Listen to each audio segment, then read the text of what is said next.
सर्वेभ्यो नमो नमः। सभी को नमस्ते। कठोपनिषद के स्वाध्याय के क्रम में आज हम द्वितीय अध्याय की प्रथम वल्ली के 5वें मंत्र से आरंभ करते हैं। ओम य इमं मध्वदं वेद आत्मानं जीवमन्तिकात् ईशानं भूतभव्यस्य न ततो विजुगुप्सते एतद्वै तत्। एतत् वै तत्।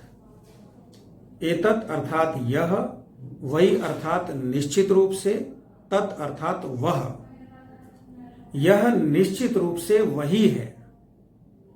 यमराज नचिकेता को कहते हैं कि तुमने जिस आत्म तत्व के विषय में पूछा था वह निश्चित रूप से यही है जो मैं इस मंत्र के माध्यम से बता रहा हूं। और मंत्र कहता है य इमं मध्वदम आत्मानं जीवम अंतिकात वेद।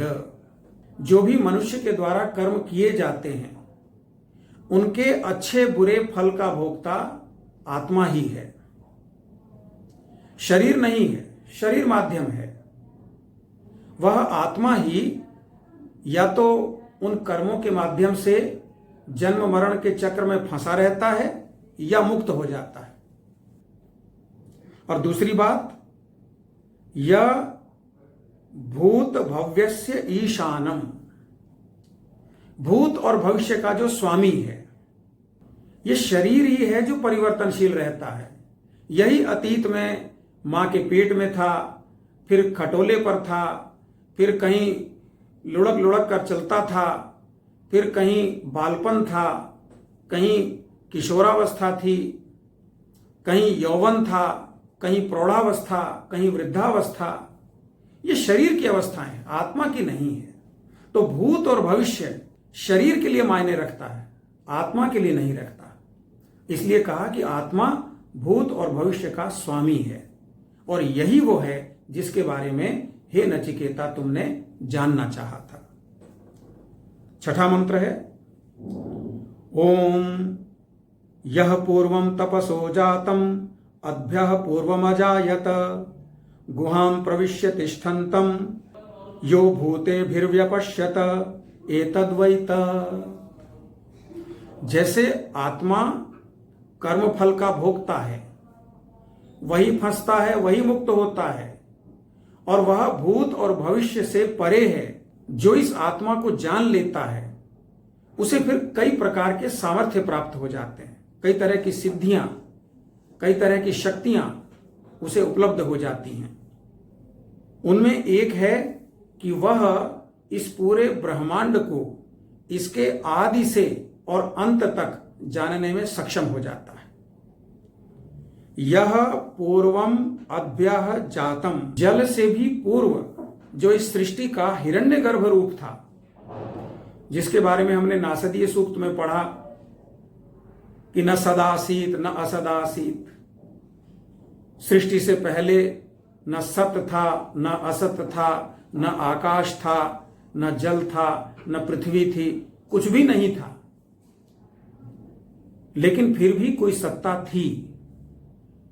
तो जो सत्ता तब थी उसको भी वह आत्मज्ञ व्यक्ति जान सकता है, साक्षात्कार कर सकता है।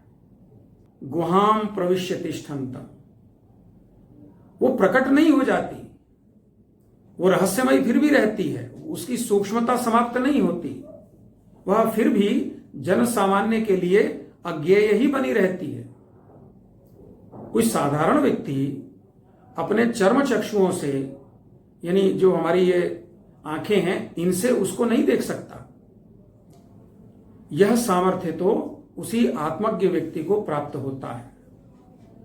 एतद्वै तत्। और यह सामर्थ्य को प्राप्त हुआ आत्मा वही है जिसके बारे में हे नचिकेता तुमने जिज्ञासा की थी। सातवां मंत्र ओम या प्राणेन संभवति अदितिर्देवतामयी गुहां प्रविश्य तिष्ठन्तीं या भूतेभिर्व्यजायत एतद्वै तत्। यहां अदिति शब्द का प्रयोग हुआ है कि जो मनुष्य के सामने रूप, रस, गंध, स्पर्श, शब्द और इनसे उपलब्ध होने वाले अनंत अनंत अनुभवों को भक्षण कर लेती है और जिसके लिए ये सभी विषय नष्ट प्राय हो जाते हैं। या भूते व्यजायत कि आत्मा इस सृष्टि के आदि से है और अंत तक रहने वाली है, शरीर आने जाने हैं, तो फिर वह आने जाने वाले अनेक प्रकार के रोगों में, तापों में ग्रस्त होने वाले शरीर के साथ स्वयं को एक रूप नहीं समझता, आत्मा के साथ एकाकार हो जाता है। एतद वही तत्, यही वह तुम्हारा स्वरूप है जिसके बारे में हे नचिकेता तुमने जानना चाहा था। एक और उदाहरण है 8वें मंत्र के माध्यम से।